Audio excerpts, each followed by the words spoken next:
Textile Podcast, brought to you by the Yarn Bazaar, inspiring Texpreneur stories. The Yarn Bazaar. Hello everyone, नमस्ते। आप सभी का स्वागत है हमारे टेक्सप्रेनर स्टोरीज के एक नए एपिसोड में। आज हमारे साथ है the very young and dynamic mister Vishnu Anand. Vishnu is the president of phase 3, which is one of the most renowned home textile and automotive fabric manufacturing companies in India. He is a graduate from Northeastern University in the US. In today's episode, we are going to cover how Faze 3 was started as a company, and believe me, this story is as interesting as the most masale that Hollywood or Bollywood movie you must have seen. His inclination towards innovation and product development has taken his company to new heights. तो आइए शुरू करते हैं आज का episode mister Vishnu आनंद के साथ। So Vishnu, if you could quickly tell us something about yourself and about your company Faze 3. So yeah, definitely, Pratik. So our company Faze 3 was actually started by my father in 1985. You know, at that time he actually really didn't want to get into it happened by default. He was in the US and he was starting to become an actor. And so he was studying to become an actor, and it so happened one of his friends took him to a store. The store was called Bloomingdale's. It's quite a famous store in New York. Yes. And the friend of his was friends with the sourcing director out there. And they just had a quick meeting, and they said, "Oh, you're from India?" I said, "Yeah." They said, "Oh, we buy a lot of handmade products.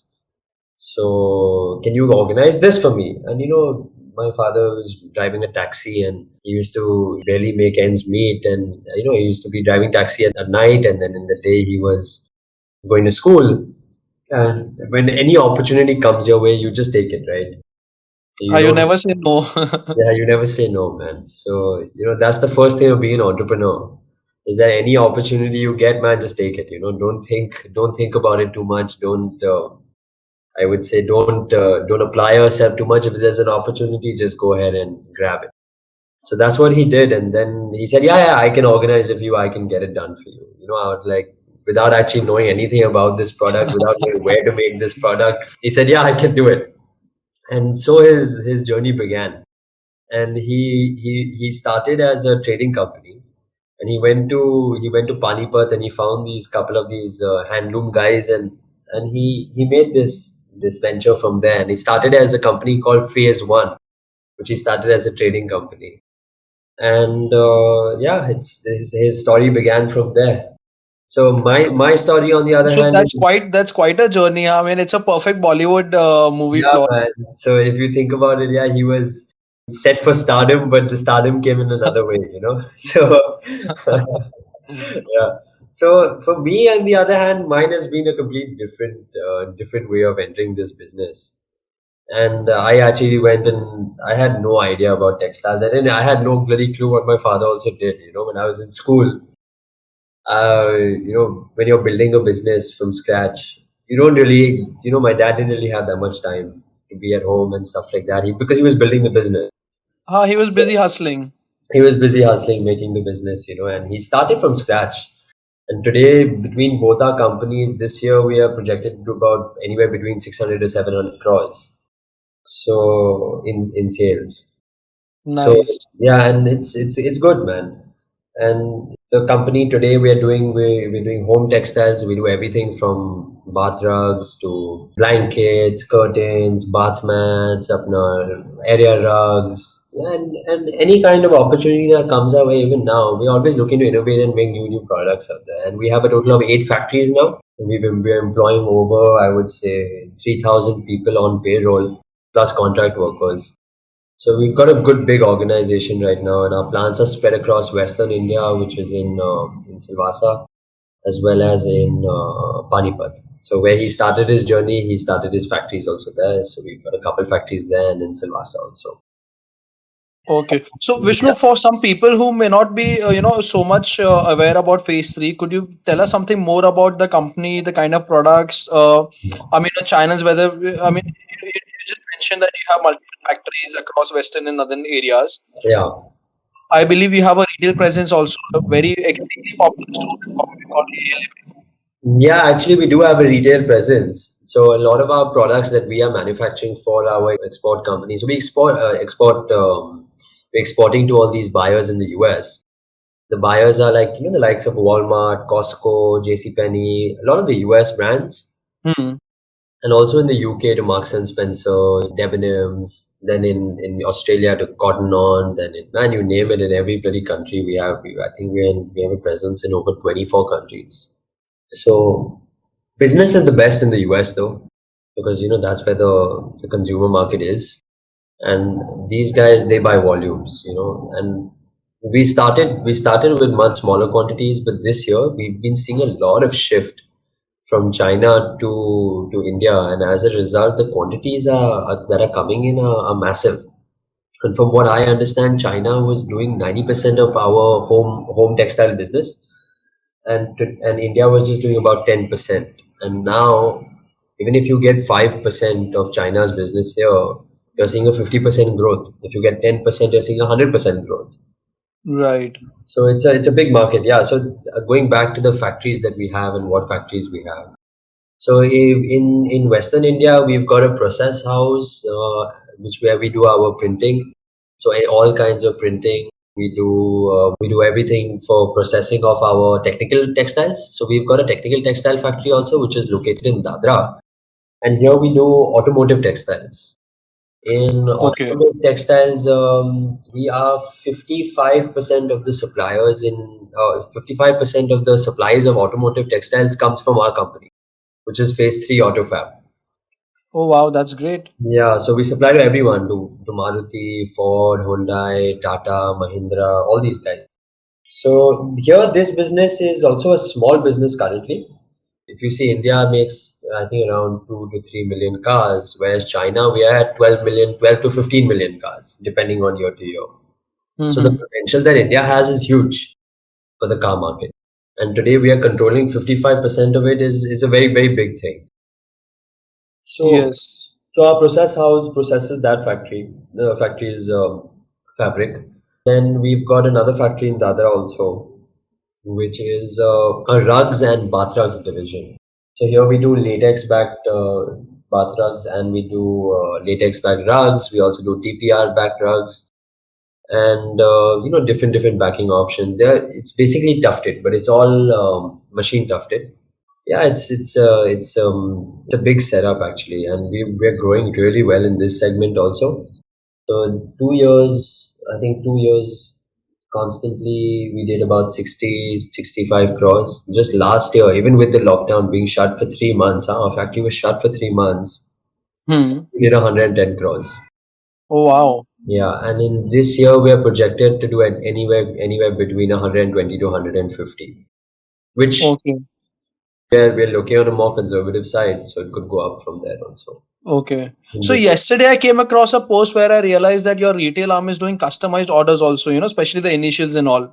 Oh yeah, definitely, man. So So I think it's important to note that a company who's completely a manufacturing driven company is, able to get into such deep, into the retail segment also. See, I'll tell you That one is- thing. When it comes to retail segment, no, the main thing you need is bandwidth. So here, when we're doing manufacturing, the bandwidth, I'm looking after the bandwidth of the manufacturing. But when it comes to retail, I have my sister, Roina. Yes. She's also a very big influencer on Instagram. I don't know what My wife is actually one, I mean, she really admires your sister. I've yeah, never told you before, but my wife keeps telling me, yaar, kabhi Vishnu say if you talk to him, do mention this. yeah.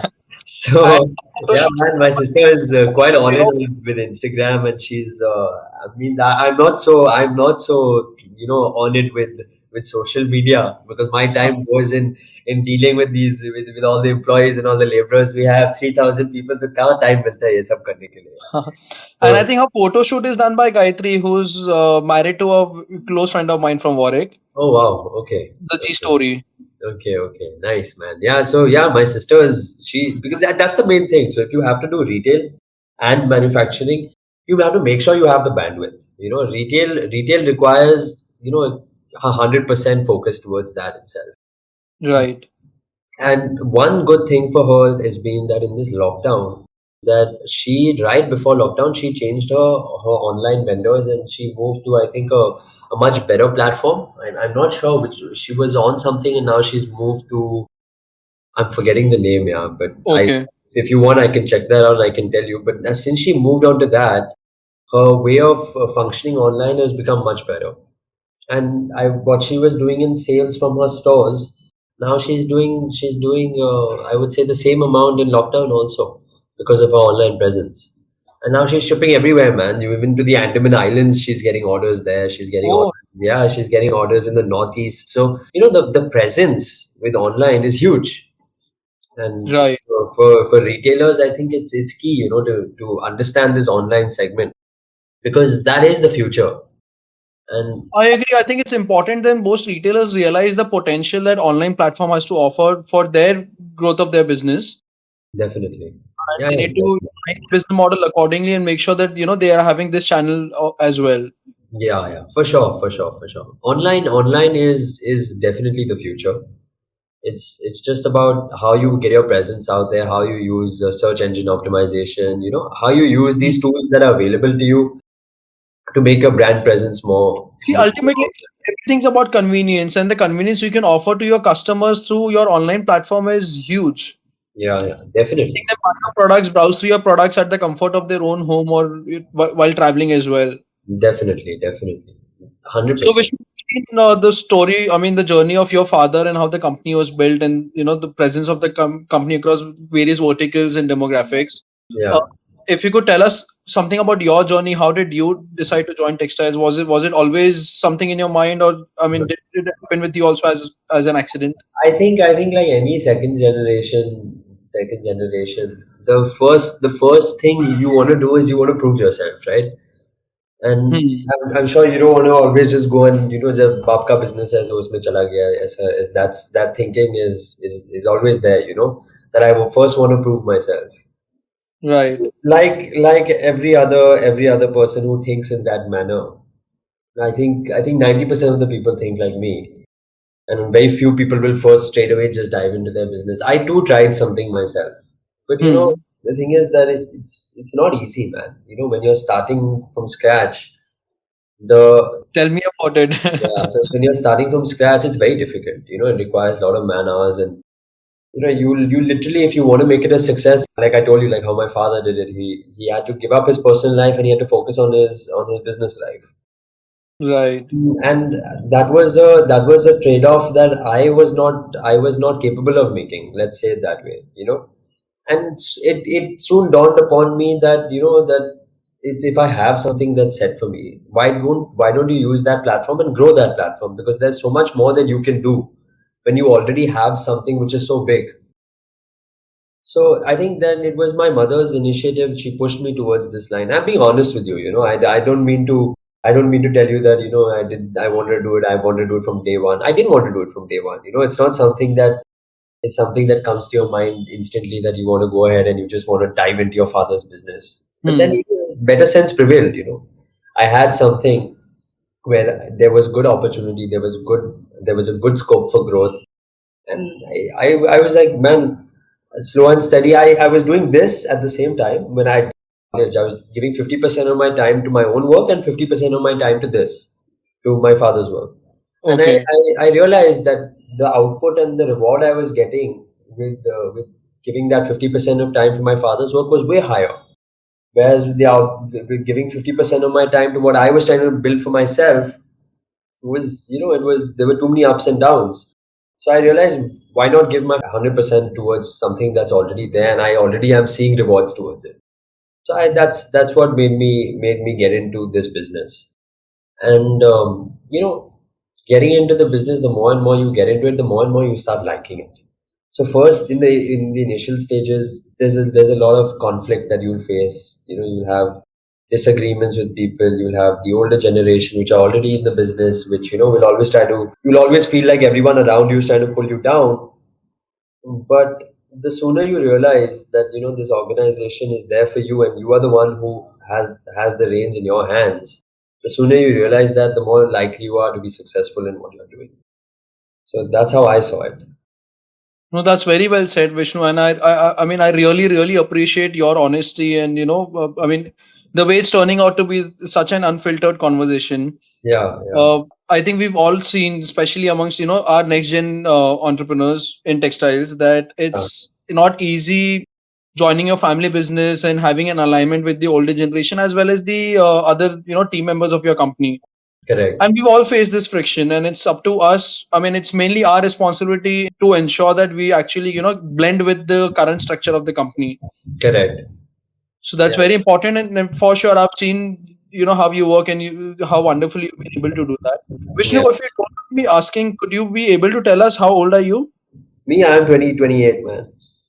Okay, so I mean, the reason I'm asking you is every podcast we've done before, like I said earlier, it's always been in Hindi. It's been targeted towards a very different target audience. Yeah, This especially, I want the young textpreneurs in our Indian textile industry to actually more cater to, yeah, because it's important that the young generation realizes that the potential the Indian textile industry has, and unless we join the force and unless we are actually in the industry, then the change will be very slow. correct, correct, correct, correct. And I mean, the look at the population we have in the domestic. I mean, in India, in our country, that tells us the potential of the domestic textile industry itself. Yeah, yeah. The way the young people are coming up, the exposure, their fashion sense, and the way they shop, the Yeah. potential is huge. Potential is massive, man. The Indian market is such a big market. You think about it, just in terms of population, it's about tapping the segments. Like I'll just give you an example. I started this vertical as part of Phase Three only. Is that today in the moment, 70% of the mattresses sold in India are on the unorganized segment. So just keep this unorganized and organized segment in your mind. So this is like the Hmm. same way what you're talking about. 70% is unorganized, 30% is organized. And the organized players are, Century Foam, you've got your that Malan, what do you call it? Sheila Foam, they've got Hmm. that brand. No, I forget their brand's name. So, there are few players in this market. There's Century, there's whoever they are. Okay. And like 4 or 5 of them control the market. And they are only controlling 30% of the market. 70% of the market is that a guy goes, he buys some raw cotton, he goes, buys a fabric, he takes it to a local kaddawala and he gets it stitched. Right? Yes. So the organized segment has been trying so hard to tap into this unorganized segment, but have still just not been possible because of the fact that they're not able to make a product which is in and around the same price. These unorganized mattresses come anywhere between 500 rupees to 1000 rupees, whereas the cheapest these guys have been able to go to is about 3000 rupees. Okay. So this is where I saw that, listen, there is an opportunity here. Yeah. I saw that this is something where I can see something where we can make a difference. See, home textiles is my segment, so I realized this is something that I can do.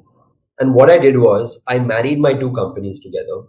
I have my automotive company, which is technical textiles, and I've got Hmm. my home textile company, which is home textiles, where you would be making anything related to home textiles. Right. So what I did here is I took the expertise and I took the knowledge of the automotive fabrics, which is, automotive technical fabrics go into like, you go into heavy duty testing, you have like all the possible testing equipments that you have out there. It's got tear strength, it's got burst strength, it's got this strength, that strength, everything you can think of under the sky. Hmm. And then you've got your home textile, which you've got to make it soft, you've got to make it nice, you've got to make it seem like it's a good part of your home, right? Like any guy who's buying a mattress would want the mattress to be a little vibrant and look a little nice. You understand? Yes. So what I did was I married these two companies together and I created a product. And I created a product which costed me around 700 rupees.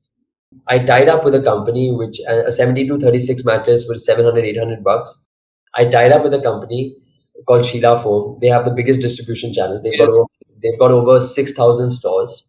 Probably market leaders in the organized segment, right? For sure, market leaders in the organized segment. I went to them. I said, listen, this is a product that I have. This is what I've created.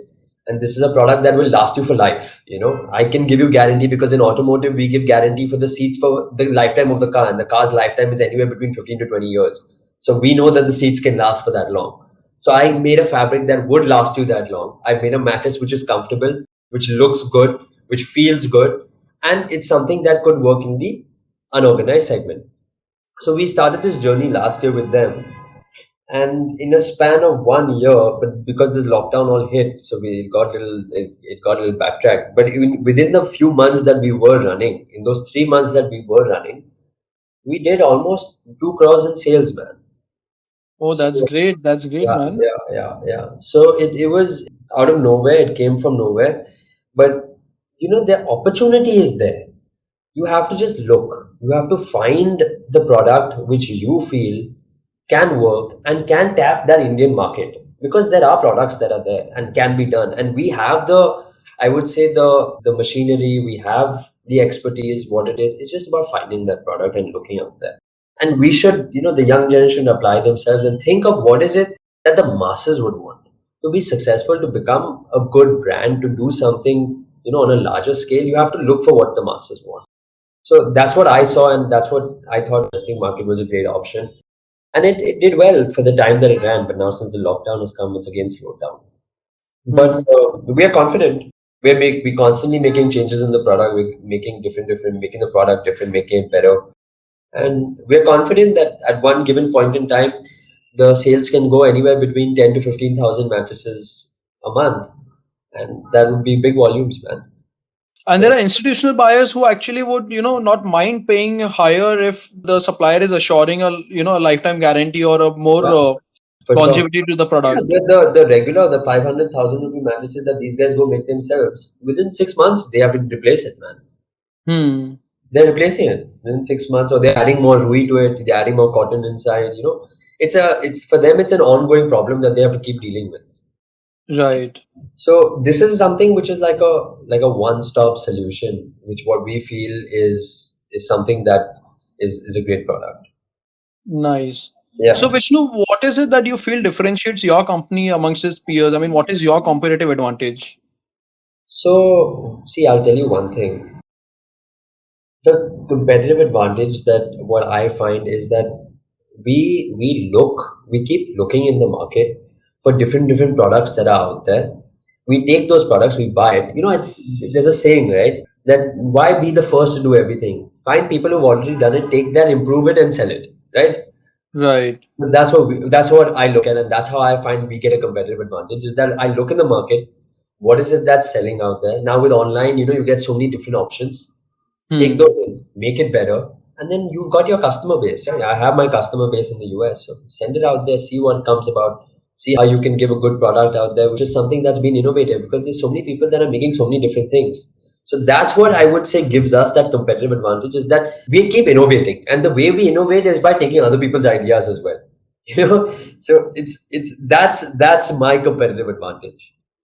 I mean, even if there's a half-baked dish, you are able to, take it pick it up and make it better, and do mass production and mass distribution. For sure. Just find a product, look for products in the market, take it, make it better. Because I'm sure if you put an effort towards it, your thinking can improve that product even further, because that guy has a certain amount of ideas. So his ideas are limited to where he's thinking. But now you've already taken all his ideas, and then you add your ideas to it, right? So that will give you something that's innovative and make it better. Right. Yeah. So nice. That's what I feel. That's something that it could apply to anyone in the textile segment, man.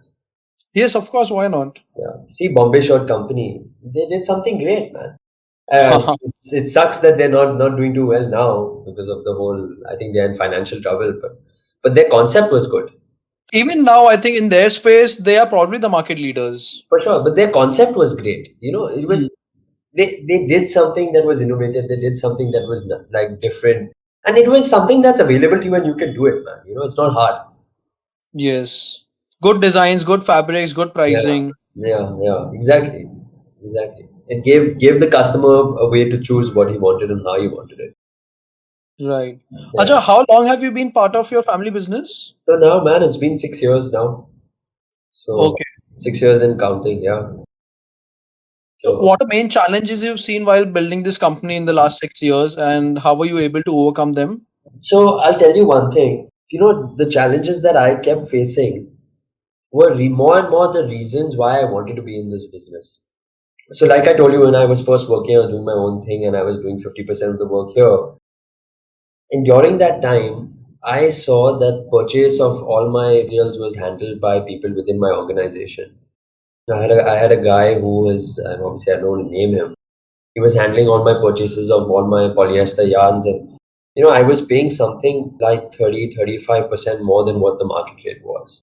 And Okay. that became a thing for me that, I took it personally. I was like, man, I gotta make a change out here. I gotta get in there and I gotta make that difference for this organization. So the biggest challenge that I found was that, people who are already set in their ways of working and how they are working, is that how do you take out those people from that mindset? And doing that and that attacking that challenge was something that I felt was what brought me more and more involved in the business. So taking care of the company culture, basically. Taking care of the company culture, yeah, for sure. Yeah, 100%. Okay. And how were you able to actually tackle it? So, you have to be on the floor, man. You got to be on the floor. If you want, I can give you exactly how it went down. If you want, I can give you that story if you like. So, but in all, it was, I was working with one supplier.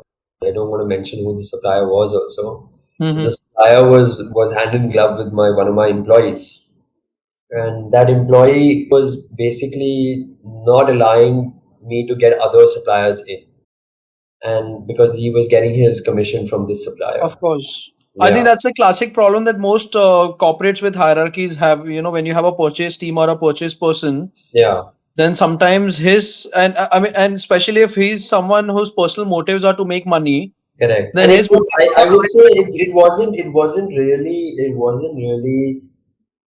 was not in the purchase department. He was in the oh, development department. Yeah, he was in the development department. So he would okay. never let the product be developed also. So you didn't have a choice. The only product that ever got developed was from the yarn supplier of his choice. Okay.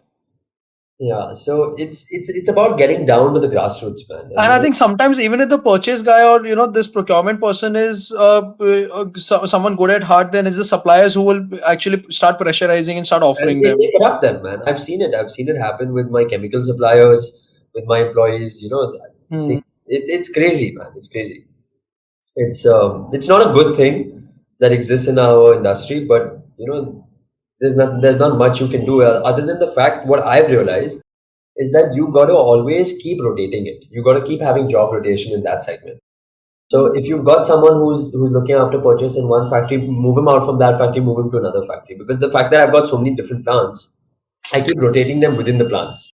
Oh, I think that's a very good approach to this. Yeah, yeah. So what the thing is, these guys that they experience, they can always take help of the guy before who was running it, and they don't get too comfortable in that position. Plus, the big companies also do this not just because of this reason, but they know that the employees needs to be highly motivated, and if they're doing one thing, Yeah, yeah. for like Job three, rotation 4 years, is key. 5 years, Yeah. And then also one thing I've learned, no, I'll tell you, Pratik, is that hmm, is that you need to give opportunity to younger people, man. Opportunity yes. to younger people is key. Today, my process house, my general manager, he's 30 years old, man.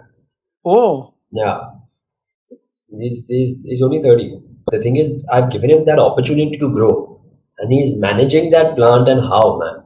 So he basically he works as a de facto plant head, and he's only 30 years old. And when you give these young guys opportunity, these guys were getting salaries of 20,000, 22,000. The moment you bump him up, you keep bumping him up, you've almost tripled his salary, quadrupled his salary, and you made him into a general manager. A guy who's 30, he'll give you his heart and soul, man. So yes. rather than having a old guy who's set in his ways, who's already been there for so many years, you got to change it up. I'm not saying the You old have guys are someone bad. who's highly driven now. I have someone who's highly driven, and he gives his heart and soul, man. He comes there every day. He's there from morning to night. He's working his ass off, and you need that kind of culture, and India has that. The youth has that. So it's about giving them the opportunity. No, for sure. See, within the Yarn Bazaar also we hire people from textile colleges. So, DKT, Yeah, VJTI. yeah, And we've seen there's so much of talent in these colleges, but there's no proper opportunity for them. And correct. I'm glad to know that people like you are actually picking these talent from the market, giving them the right opportunity, the right environment to grow, grooming them, and ensuring that they're also growing. And see, as and when they grow, our company also grows with them. For sure, for sure, for sure. as management or promoters, we can only have a vision, but the execution is done by the team. Correct. Definitely. Definitely. You can't get into the nitty-gritties of everything, right? Huh. Yeah. So talking about this, we are working with the HR team of VGTI, and every year we land up taking a minimum five to seven freshers from VGTI. Okay. Yeah, and I put them in all great positions. You know, one of here, one of my factories. One of them is handling my purchase of one of the factories, and they're young guys. They're 21, 22, man. And Haha. I put them in these kind of positions, and they trust me. They do a way better job than the guys that were in the position before. Yeah, they do. They do. They like literally. I get to the factory by 9:30, and I leave by 8:30. I'm always the first. I'm always like I'm the last one to leave. But these kids are there after me also, man. They're there. They'll stick on and they'll do their work. And it's not about the time, but just the way that they give their effort towards it. And they're there. You know, like I'm leaving by 8:30, but those guys are still there. They're still working. They're still doing something out there. So the drive that they have, no, is something that is commendable. And it's the sooner we see it and the more opportunities we give them, the more successful we are going to be.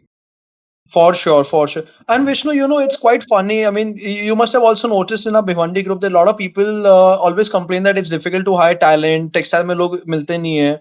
Yeah. I think people don't realize that the talent is there. It's extremely easy to get in touch with these colleges and get resumes from them and conduct interviews and hire them. Yeah, for sure, definitely. I think in this podcast also, I think if you have the contact, you should share it right at the end so people have that opportunity. For sure, I'll be so happy even if one person listens to this and starts hiring talents from these textile colleges. For sure, I'm sure it's going to change how the company works and how they perform. 100%, man, 100%. So Vishnu, what has been your most important, either if you could mention your most important learning or failure that you've had as part of Phase 3, and how did it change you as a person? So only with failures do you have learnings, right?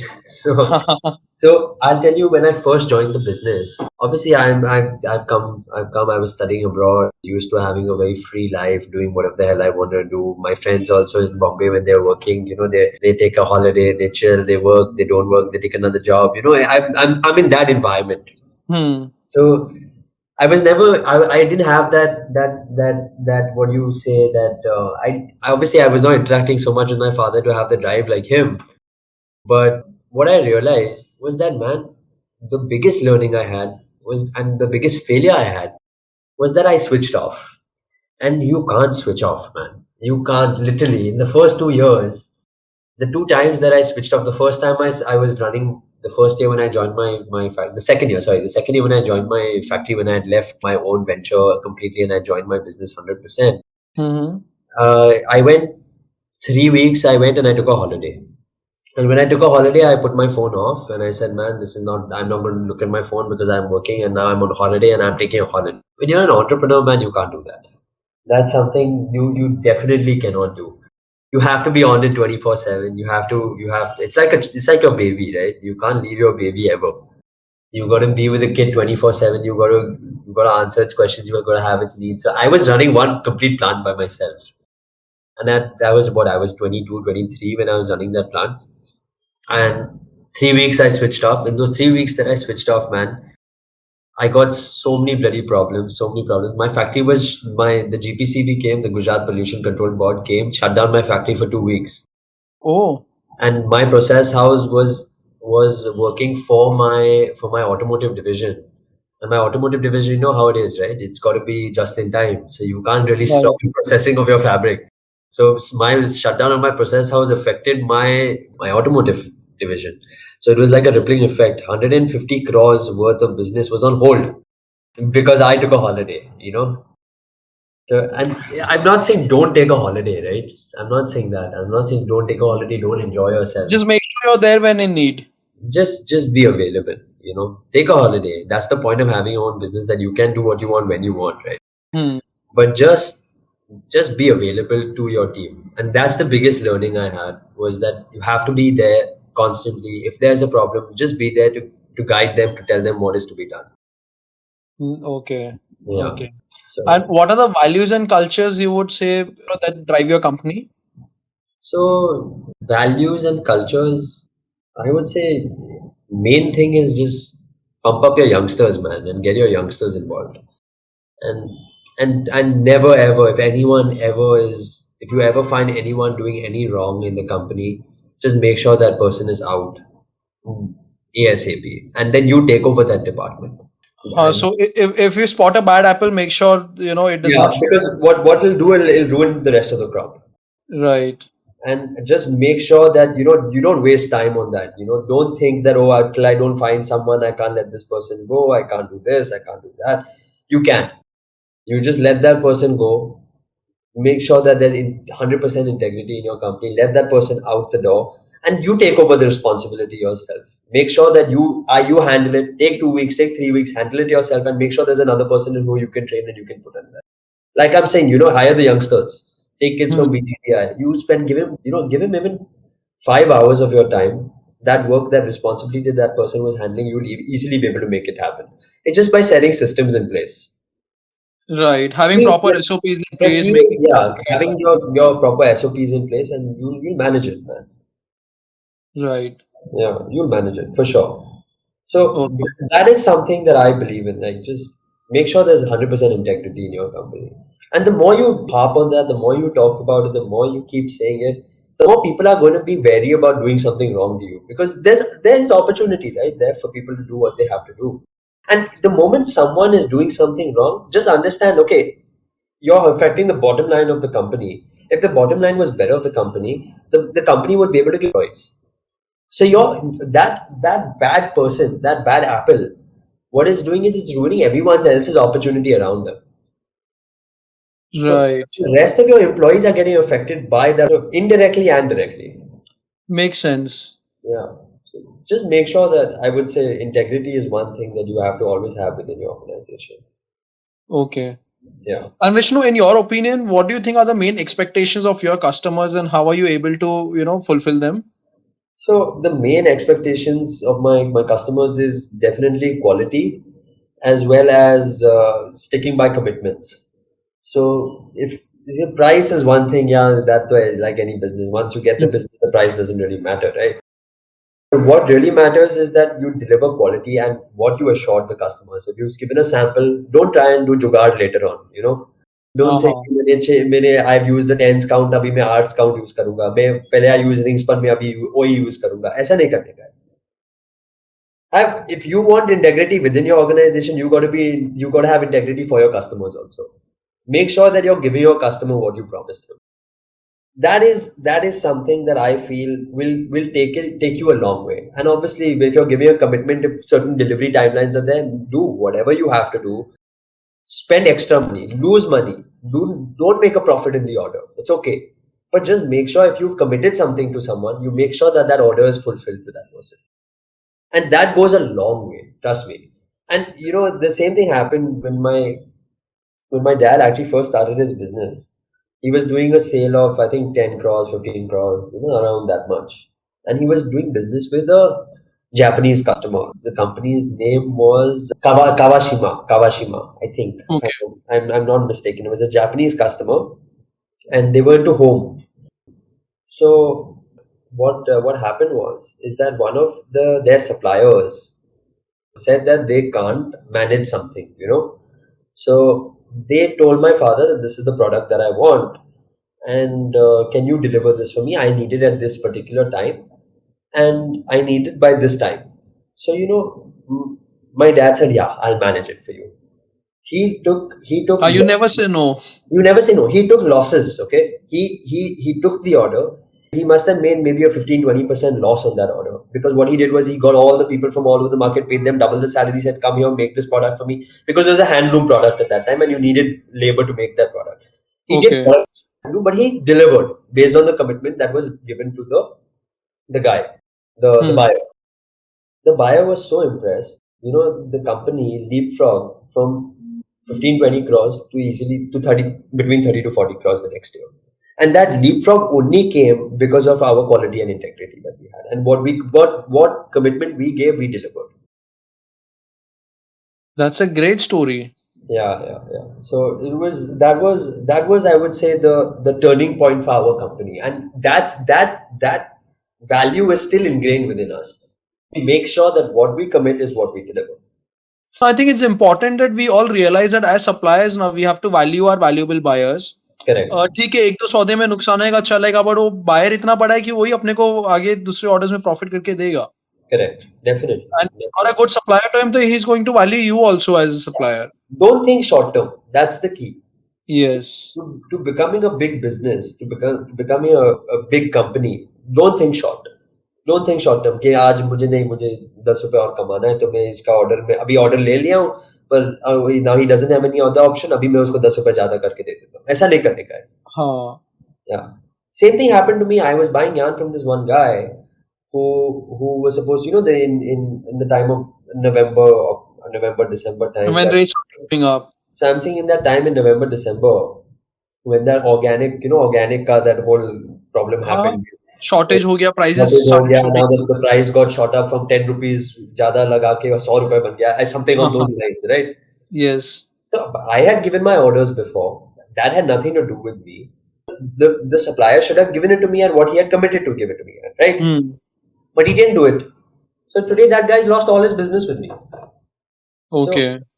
But that's what I'm trying to tell you. That me as a buyer, the same thing would happen if I was also supplying to someone. And midway through, I don't supply it because my raw material prices have gone up. The buyer is going to leave me tomorrow. He's going to say, no, I don't want to do business with you. Right. And not just that, also what happens, I've noticed कि क्या होता है ना, suppose you've sold something to a buyer at say X price. Yeah. And same material आपने दूसरे buyer को X+2 या X+5% पे बेचा है, suppose. Because obviously timings were different. Yeah. So sometimes people would prioritize dispatch of the X+5% order because they're like, we have a better margin on it. Correct. And that should never happen. If you've given a commitment for a particular date, you should always hit that date. Right. Yeah. Acha, Vishnu, we discussed earlier that you mentioned that, India's contribution or market share of exports of home furnishing products compared to China is very low. Correct. So, do you think India is performing satisfactorily in the context of home textile exports? And what are some of the measures that, according to you, should be implemented in this regards? So, the major difference between India and China is that China, the prices are very controlled. So you don't get too many fluctuations. So, having a stable price allows you to have a more competitive price to your customer. And if you have a more competitive price to your customer, the more likely you are to get the business. Here, when I am doing a costing, मैं तो 20-30 रुपए sometimes मुझे रखना पड़ता है as a buffer. क्योंकि मालूम है क्या होने वाला है, You don't know what's going to happen tomorrow. You're bloody hell. These orders would be forward bookings, ना, तो यान फिर आज भी बुक करके मतलब नहीं, हो सकता महीने भर बाद यान खरीदना पड़ेगा, तब तक रेट बहुत ज्यादा बढ़ गया. Correct. So, this is the biggest problem that we face in India is that the contract will last you 2 years sometimes.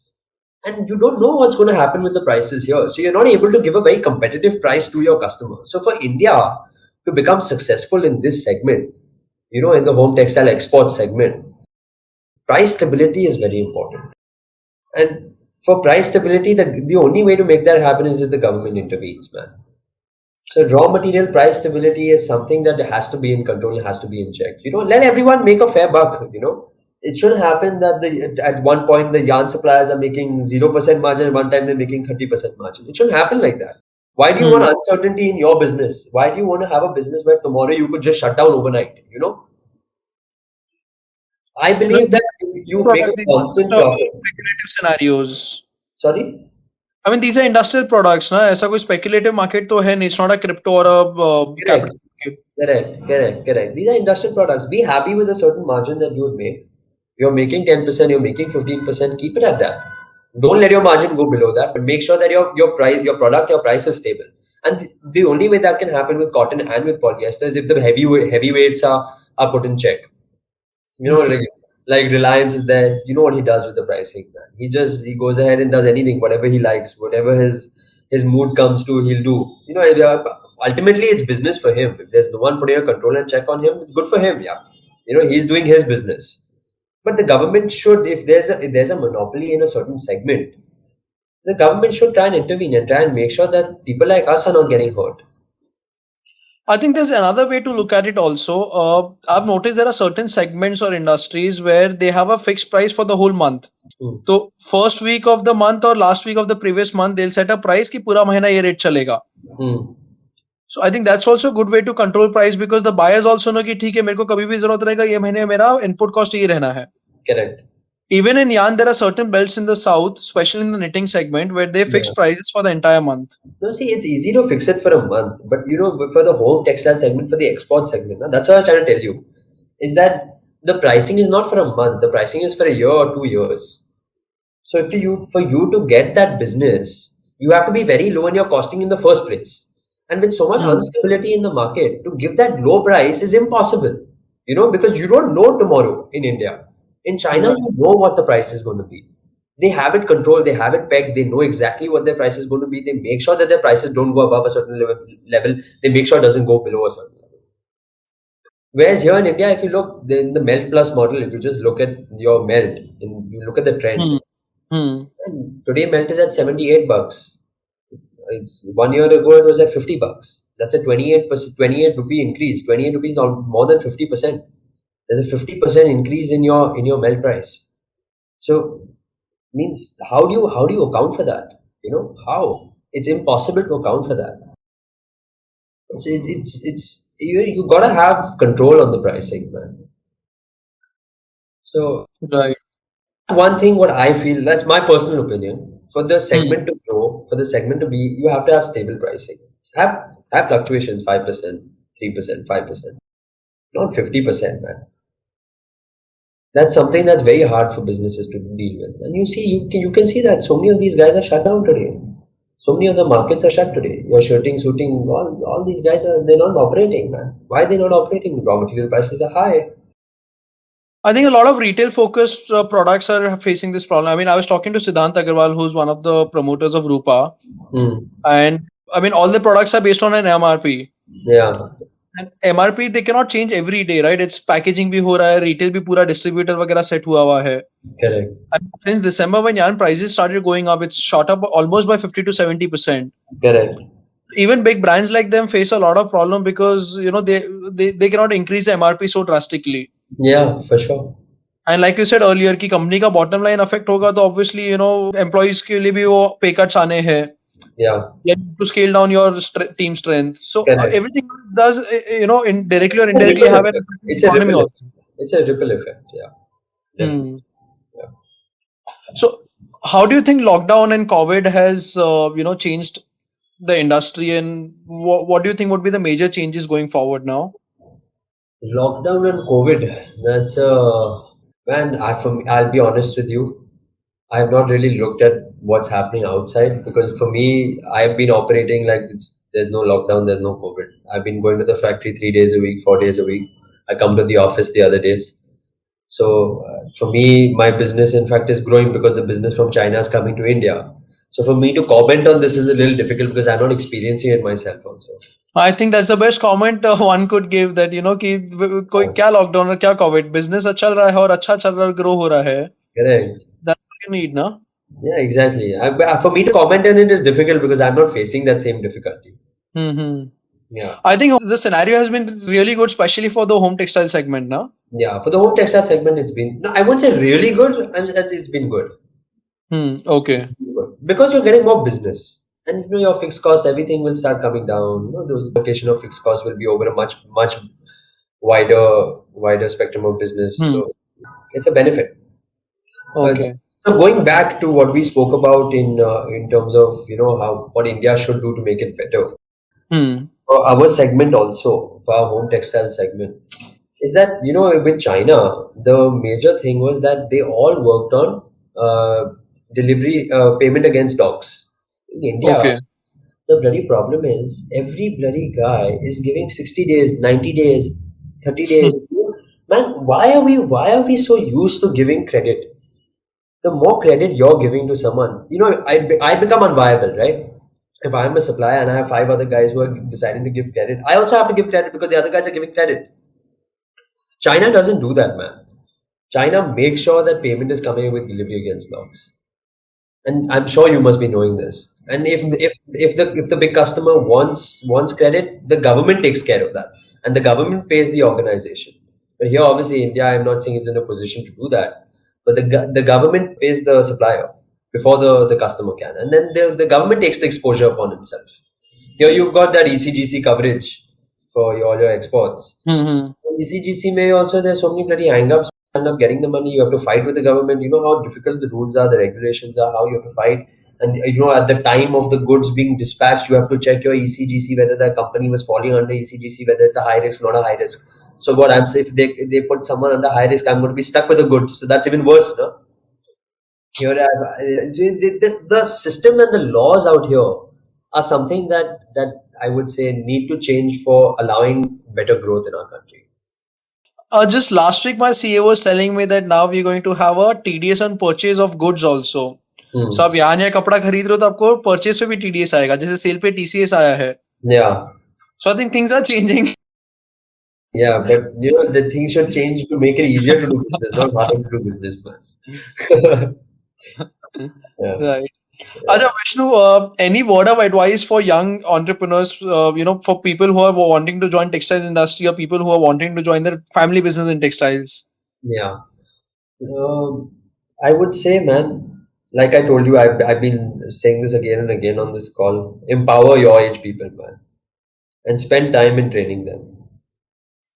Just give time to the young generation.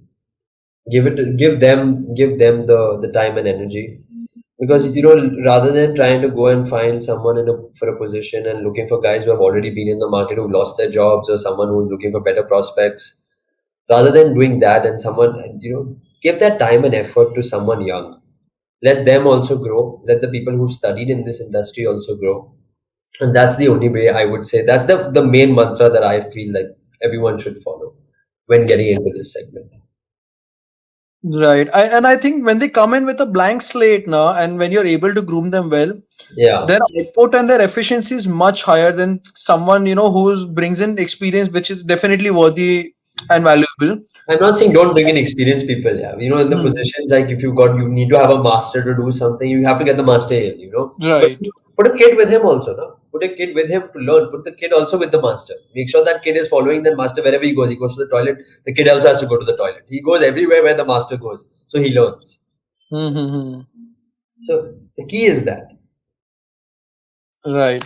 And Vishnu, any word of advice for us at the Yarn Bazaar? Man, you guys keep at it what you guys are doing. I think the way y'all are going at it and the way y'all are doing business right now is the right way to do business. Being open with your customers, telling them exactly what the prices are, making a fixed commission percentage. Not and giving the best possible price to the customer. That's great. But one thing I want to definitely tell you is that find a system. I think me and you had spoken on this also. Yes. That find a system how one or any of your customers can just literally go online, say what they want, and automatically a price can be generated for them. So have an auto generation price for them, so they get a ballpark idea what the price should be. So that's something that will give confidence in you. Right. Try and build a model on those lines, which will allow them to give you. Like we've been discussing on this, and we're also trying to work on it. I think it's a little challenging, but our vision is also we want to standardize things which are not standardized in the industry. Correct. Everything from your discount terms, your payment terms, commission terms. When you're dealing with every supplier as a viewer, now I understand what the pain points are. हर किसी के terms अलग है. Correct. Standardization. You're right. Standardization is the way. Yes. No, thanks a lot. Thanks a lot, Vishnu, for your wisdom and for actually sharing your learnings and your journey with us. Definitely. Finding from your schedule and doing this for us. I hope I was up to your expectations, man. Much better. Thanks, man. Acha, Vishnu, before we conclude, there's a very small and quick rapid fire I would like to do here. Yeah, sure. So cats or dogs? Dogs, man. Web series or movies? I would say movies. Difficult choice there. Yeah, difficult choice there because off late you don't get too many movie offers. You got a web series, right? Chocolate or coffee? Oh, that's a very difficult choice, man. Because chocolate is something that I have to have after every meal, and coffee is something that I have to keep going, man. So I can't choose between those. Okay. Acha. Just two last quick ones. Fill in the blanks. Textile industry is dash. This is an opportunity. Nice. Okay. Thank you so much, Vishnu. Thanks a lot. Thanks. Take care. Bye. Bye. Bye.